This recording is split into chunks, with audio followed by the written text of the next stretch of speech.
Bonjour à tous. Aujourd'hui, on va parler du carnet d'or. Putain, j'ai peur qu'il y ait de l'écho. Écho. Je sais pas, on verra bien. Bonjour à tous. Aujourd'hui, on va parler du carnet. Je pense qu'il y en a quand même. Aujourd'hui, on va parler du carnet d'or de Doris Lessing. De quoi parle le carnet d'or? Le carnet d'or, c'est en fait, on va suivre la vie d'une autrice qui s'appelle Anna Wolf, et elle écrit, elle a regroupé sa vie plutôt que de le faire sous forme de journal intime qui serait chronologique, elle le fait d'une manière morcelée, c'est-à-dire qu'elle va avoir un carnet d'une certaine couleur pour chaque aspect de sa vie, pour la politique, pour les relations amoureuses, pour l'art, et le lecteur va devoir faire un travail finalement de synthèse pour avoir une sorte d'aperçu sur la personnalité qui est finalement Anna Wolf. Alors ce que j'en ai pensé, pour moi c'est vraiment un excellent roman, d'ailleurs je pense que c'est un de mes livres préférés. Donc vu que j'ai souvent la dent dure, c'est pas un petit compliment que je fais là. En fait je suis tombée dessus un peu par hasard parce que je crois qu'en janvier je voulais lire que des femmes et j'avais cherché je crois que sur Wikipédia il y a une liste, je sais pas de quand elle date, des 100 meilleurs romans et c'était une des femmes justement qui y était. Il n'y en avait pas tant que ça donc je me suis dit bon ça doit valoir le coup quoi. Et au début, j'étais un peu désarçonnée, j'avais un peu peur, parce qu'il y avait un côté humoristique un peu qui, peut-être, était un peu décalé, qui me faisait un peu penser à un livre que j'ai pas tant aimé que ça, et qui est pourtant vu comme un classique, qui est La Conjuration des imbéciles. Et j'avais un peu peur, je sentais qu'il y avait une ambiance comme ça, mais assez vite, en fait, on est allé vers un autre carnet, et en fait, c'est le livre. Enfin, il va forcément plaire, une de ses facettes va forcément plaire au lecteur parce qu'il y a toujours une mort d'un livre et la renaissance d'un autre, et l'autre naît sur les cendres du précédent, quoi. Donc, la forme. Ce qui est important, c'est la forme. Est-ce que ça se justifie? Et vraiment, la problématique que j'avais faite dans ma critique, quoi, c'était que, justement, en quoi une forme si fragmentée, si déconstruite, si disloquée, permet de rendre compte de l'expérience féminine, de la condition du personnage de Anna Wolf, de l'art aussi, enfin de vraiment montrer ce que c'est qu'écrire un roman, ce qu'est l'art, quoi. Comment cette forme fragmentaire permet de rendre tout ça d'une manière beaucoup plus réaliste, juste que n'importe quel roman qui va le faire de manière linéaire. Et donc, est-ce que cette forme-là se justifie? Donc déjà, il faut revenir à la forme. Comme je disais, c'est plusieurs carnets. Le carnet est morcelé, le carnet d'or qui sera le carnet qui revient à la fin, mais bon bref. Ces carnets apportent une sorte de morcellement de la personnalité, et chaque Anna qui apparaît, chaque fois qu'elle apparaît, elle est un peu différente et elle nuance le personnage de Anna qui était précédemment là. Et en fait, c'est ça qui permet vraiment de rendre compte de quelque chose que, c'est un peu un cliché de dire ça, mais on porte tous des masques sociaux, et en fait, si on y réfléchit, notre personnalité n'existe pas. L'individu, est-ce que l'individu existe vraiment s'il montre des visages si différents, selon qu'il soit avec ses collègues, avec ses amis, avec son conjoint ou sa conjointe, avec quel est le vrai soi, quoi, qui est la vraie Anna Wolf, je sais pas comment on prononce. Et je pense que la réponse, c'est que elle est au croisement de toutes ces personnalités-là. Et si, je crois que j'avais vu sur Wikipédia que la personnalité, justement, du personnage se dérobe, en raison de, justement, ce morcellement formel, quoi, moi j'ai l'impression que non, justement, ça permet de rendre compte de ça, de l'extrême richesse, de l'extrême variété dans une personnalité, de justement ce côté, on porte tous des masques, et finalement, ce qui est le vrai nous, c'est celui qui est au croisement de tous ces nous. Et le morcellement, ou on va dire le côté coupage-découpage, n'apparaît pas que par rapport à elle, mais aussi par rapport à l'histoire, par rapport à la politique. Par exemple, il y a un moment, je crois, où il y a beaucoup de coupures de journaux, et en fait ça permet au lecteur de le laisser lui-même se créer son intrigue entre les lignes, avec tous ces blancs, en fait essayer de reconstituer et de faire une sorte de synthèse de tout ça. Il échouera, tout lecteur échouera, tout lecteur aura une lecture différente de ce livre, et je pense que c'est vraiment une force de laisser vivre le blanc, quoi, le non-dit, ce qui n'est pas dit, et vraiment permettre ce truc de... On va essayer de reconstituer quelque chose à travers une grande variété de textes possibles. Après, je crois que ce qui m'a le plus plu, c'est vraiment le côté vrai des relations hommes-femmes. sur l'expérience féminine, ça m'a vraiment parlé, ça a vraiment fait un écho en moi. Je me rappelle que quand j'avais lu, comment ça s'appelle, ça me faisait un peu penser à Kerouac, à Sur la route, justement parce que je crois que c'est la même période, un peu avant la libération sexuelle, où on sent peut-être une tension encore plus forte avant la libération, enfin avant, où il y a encore des carcans de la société qui fait que on sent un débordement, quoi. Bref, mais je me rappelle qu'avec Kerouac, il y avait justement une sorte de petit goût, pas totalement... J'étais un peu restée sur ma faim, j'arrivais pas à mettre... C'était comme s'il me manquait quelque chose, mais je n'arrivais pas à savoir quoi exactement, j'arrivais pas à mettre le doigt dessus. Et je pense que c'est vraiment la question du regard féminin, du regard féministe même, sur les relations hommes-femmes. Et aussi sur une vie de femme en général. C'est-à-dire que Anna Wolf, on va voir que, comme je disais, elle n'existe pas vraiment parce que elle est très différente selon qu'elle soit avec ses amitiés, enfin dans sa vie amicale avec les autres femmes, où elle se montre plutôt clairvoyante, plutôt... elle se laisse pas faire, quoi. Enfin, il serait faux de comparer le personnage qu'elle est avec les autres femmes qu'avec les hommes, ou en tant que mère. En fait, le livre est très moderne dans ce qu'il dit de la condition féminine.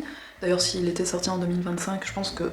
Enfin, j'ai été parfois vraiment étonnée de la modernité, de me dire, ouais, enfin, c'est cette langue-là... Enfin, j'ai l'habitude parfois de lire des textes du XXe siècle, et c'est rare que je me dise, ouais, cette langue-là, elle aurait pu être comme ça, on n'y aurait rien changé, et ça aurait...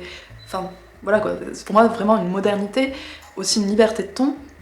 En fait, je crois que c'est une des grandes œuvres féministes que j'ai pu lire, et ce qui est assez marrant en fait, c'est que justement Doris Lessing, elle n'aime pas ce terme, elle n'a pas voulu que son œuvre soit qualifiée de féministe, ce qui est un peu compliqué parce que vraiment pour moi ça en est une. Et c'est là où on voit que justement l'œuvre échappe un peu à son auteur. Enfin, même si elle en a pas eu l'intention, le texte l'est. Ce n'est pas juste un livre de femmes ou de beaux portraits de femmes avec une belle écriture féminine ou ce genre de choses, c'est ce qu'il dit sur la féminité, sur le fait d'être... comment les hommes traitent les femmes, comment la maternité change l'expérience de vie.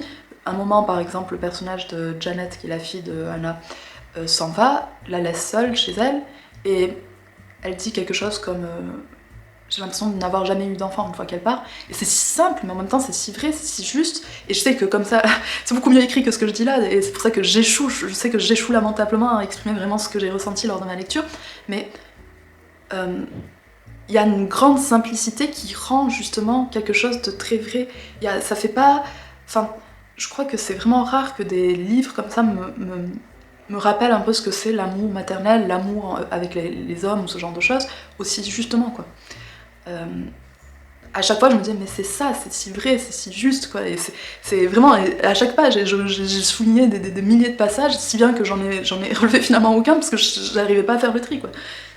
On pourrait croire que dans les relations qu'elle fait des hommes, vu que finalement elle s'embourbe, on va dire, dans les mêmes erreurs, qu'il y aurait une sorte de répétitivité, mais en fait chaque relation semble nuancer un peu la précédente ou s'y appuyer, ou en tout cas, enfin, c'est très réaliste parce que justement les humains ont tendance à faire les mêmes erreurs, à s'embourber et à faire des schémas, et justement la question de la thérapie, de la psychanalyse qu'elle fait et tout montre justement comment elle utilise l'homme, les hommes, pour se faire du mal en se mettant dans des relations qui ne lui conviennent pas ou qui vont la faire souffrir, quoi, qu'il y a une sorte de masochisme comme ça qui est à l'œuvre, sans que ce soit dit évidemment, et c'est le lecteur qui va faire ce genre qui va en tirer ses conclusions de la même manière que Maman Sucre, qui est la psychanalyste de Anna.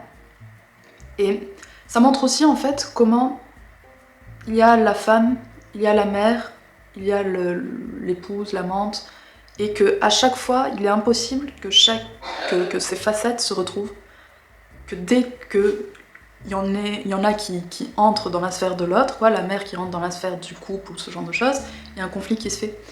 Et c'est pour ça que ça rejoint ce que je disais justement sur le morcellement. Je pense que ce livre n'aurait pas pu être écrit d'une autre manière. L'écrire d'une manière comme ça aussi fragmentée, c'était la seule manière possible d'écrire sur l'expérience féminine, sur le fait que être une femme, c'est être sans cesse tiraillée comme ça entre plusieurs facettes, entre plusieurs idéaux, entre plusieurs besoins ou devoirs, quoi, et que tous rentrent en contradiction les uns avec les autres, et qu'il y a une sorte de conflit interne à l'expérience féminine, quoi, de toute expérience féminine. Mais ce n'est pas juste un livre sur ça, parce que comme je l'ai dit, Anna Wolf est une écrivaine, c'est aussi un roman sur l'art, Ce que je disais d'ailleurs dans le second numéro de Chin Chin, je fais ma petite pub, c'était que la critique littéraire ne prenait pas juste forme d'une critique, ça pouvait se trouver au sein même des propositions esthétiques qu'un auteur fait dans son livre. Là par exemple il y a des pastiches, autant de, je crois, certains tracts du parti communiste anglais, autant dans un pastiche du roman africain type écrit par un blanc, je pense, dans ces années-là, ça devait être une mode, quelque chose de très à l'eau de rose, avec forcément on va faire appel aux sensations du lecteur, aux odeurs, à tout ça, forcément on va faire appel à des bêtes sauvages, genre des crocodiles, forcément il va y avoir des amours interdites entre un blanc et une noire, et tout ça en fait, je crois que je vais d'ailleurs citer une phrase qu'elle disait, elle voulait montrer dans son livre même les limites du roman traditionnel. Je vais mettre sa citation précise. Je nourrissais l'idée que si le livre était bien construit, il fournirait son propre commentaire sur le roman conventionnel. D'ailleurs, moi, plusieurs fois, en tant qu'autrice, j'ai eu la joie, mais en même temps la tristesse, de voir qu'elle avait des fulgurances que j'aurais pu avoir, ou que j'aurais voulu avoir, et que je pressentais au moment où je les lisais, quoi, que je me disais « Ah, ce serait, pour mes propres livres, ce serait génial de faire ça », et elle est faite juste après, et en fait, on est à la fois joyeux de les avoir pressentis, de voir quelque chose d'aussi intéressant littérairement, d'aussi expérimental, et en même temps on a les boules un peu parce qu'on se dit « Ah putain, mais j'ai eu l'idée, il y a 2 secondes j'ai eu l'idée », mais en fait non, c'est parce que justement elle amenait bien son truc qui fait que ça aboutit à ça. Je pense par exemple vers la fin, enfin déjà à un moment, je crois que c'était vers le début, où elle mettait les retours des éditeurs ou des trucs comme ça, où je me disais « Ah, c'est vrai que ça pourrait être intéressant », parce que justement, pour un roman, montrer tous les retours, ça pourrait faire un livre assez... Comment les retours sont peut-être totalement archétypaux, totalement copier-coller au début, peut-être qu'au bout d'un moment, il commence à y avoir une petite variation, quelque chose un peu plus personnalisé, et puis des choses de plus en plus longues. Bref, non, c'est pas ce qu'elle écrit, mais je me suis dit que ça pouvait être intéressant là comme ça. Mais elle fait un peu pareil, je crois, avec des agents littéraires, parce qu'il y a un de ses livres qui a très bien fonctionné, et il va être adapté, et donc on voit justement comment l'économie du milieu éditorial, du milieu culturel, se met à l'œuvre pour anéantir toute proposition esthétique intéressante d'un livre. Comment l'économie va, enfin le capitalisme quoi, va détruire ce qu'elle a essayé de faire avec son livre en l'adaptant, et détruire tout ce qu'elle a essayé de faire de nouveau, de personnel, de singulier quoi, pour en faire quelque chose de totalement cliché, etc. quoi. Il y a aussi un moment vers la fin où j'ai trouvé ça vraiment super comme idée, c'est, je sais pas, peut-être une dizaine de pages, elle va enchaîner tous les projets de romans avortés. Et déjà je me disais, cette idée est vraiment géniale, c'est-à-dire qu'on a tous, quand on écrit des idées de romans comme ça, un document avec plein de projets avortés, et on voit qu'il y a une sorte de régularité, de quelque chose se dit d'Anna Wulf à ce moment-là, ça parle d'elle peut-être plus encore et peut-être mieux encore que les livres qu'elle aura, je pense, poncé, travaillé pendant des années. Et en fait, une sorte d'inconscient quoi, de Anna Wulf qui se dessine, et les prémices qu'on a à ce moment-là vont être récompensées après dans la relation qu'elle a avec Saul, un américain, qui va montrer qu'en fait, chaque homme, chaque femme, chaque quiproquo qui sont dans les romans sont des motifs qui apparaissaient dans sa relation. Et ça montre justement comment l'art se fait, comment l'art c'est un miroir grossissant du réel, de la vie de l'auteur, et franchement c'est génial, je trouve, c'est génial, j'ai adoré ce livre quoi. J'échoue, je sais que j'échoue à vous le faire comprendre, à part en disant que c'est génial, mais... Bref, ce livre, ce que je voulais dire en conclusion, c'est qu'il me domine. J'avais une théorie comme ça, que souvent, il nous arrive de dominer des romans, et en général c'est des romans qui n'ont pas beaucoup d'ambition et qui sont un peu... comment dire... On a l'impression d'être des propriétaires qui visitons le terrain et que c'est tout nous appartient, tout est facile, tout est à nous, on peut tout s'approprier rapidement et facilement. Et il y a à côté de ça les livres qui nous dominent, ou au contraire on est minuscule quand on s'y promène, et qu'on a l'impression que tout est lointain, tout est encore brumeux, et qu'il faut encore le lire et encore le lire et encore le lire pour essayer de finir par le maîtriser. Je sais pas si ce champ lexical de la domination c'est vraiment bien pour l'art, mais on voit ce que je veux dire quoi. Et celui-ci fait partie de cette seconde catégorie. Et c'est ça qui le rend vraiment bien.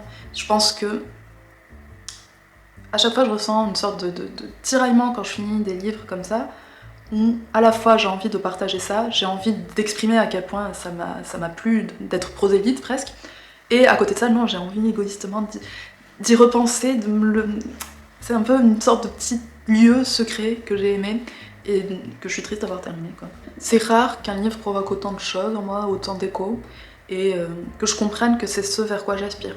En tant que lectrice, j'ai envie de tomber sur d'autres livres comme ça. D'ailleurs, je pense que je vais creuser un peu sa bibliographie, mais peut-être surtout en tant qu'autrice, quoi. C'est ce que j'ai envie de faire. Et je sentais qu'il y avait des moments où ça ressemblait à ce que j'essayais de faire, mais d'une manière tellement plus aboutie, tellement plus courageuse même. Courageuse dans le sens où elle expérimente, elle se laisse aller justement au côté non justement bridé de l'art, quoi. Donc comme je disais, j'ai bien peur d'avoir échoué parce qu'à chaque fois que j'aime vraiment un livre, j'ai l'impression de même pas exprimer un dixième de ce que j'ai ressenti pendant ma lecture. C'est tout le temps une sorte d'échec. Mais voilà, pour conclure, si je dois dire seulement un truc, c'est lisez-le. Je vous remercie de m'avoir regardé et je vous dis à très bientôt. Voici le second numéro du magazine littéraire Chini Chini, qui cette année s'intéresse à la critique littéraire, mais aussi à la droitisation dans le milieu éditorial, au purple washing dans les librairies, et qui propose aussi 2 interviews, dont celle de Philippe Génada, qui est cette année au Goncourt, soit dit en passant. Il est au prix de 14,90€ en format papier, 4,90€ en format PDF. Vous pouvez avoir toutes les informations en barre d'infos. Je vous remercie de m'avoir écouté.